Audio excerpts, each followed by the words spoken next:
Hello, দেখে ভাবছো না সেজেগুজে কোথায় যাব? তো দেখতে থাকো, লাস্টে ঠিক বুঝতে পারবে যে কোথায় গেছিলাম।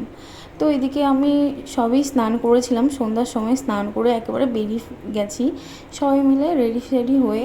আর এদিকে সবাই ফ্লেক্স মারছে, দেখো ফোনটা নিয়ে। আমি যখনই বললাম যে একটু ভিডিও করে দে ভাই, তো সবাই ফ্লেক্স মারছে মার। তো ফাইনালি পৌঁছে গেছি দাদা বৌদিতে।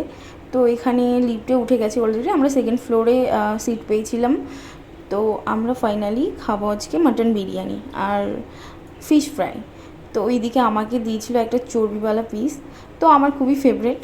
কথা বলতে মাটন আর রাইসটা দুর্দান্ত ছিল খেতে, আর ফিশ ফ্রাইটা আমার এভারেজ লেগেছে, অতটাও ভালো লাগেনি।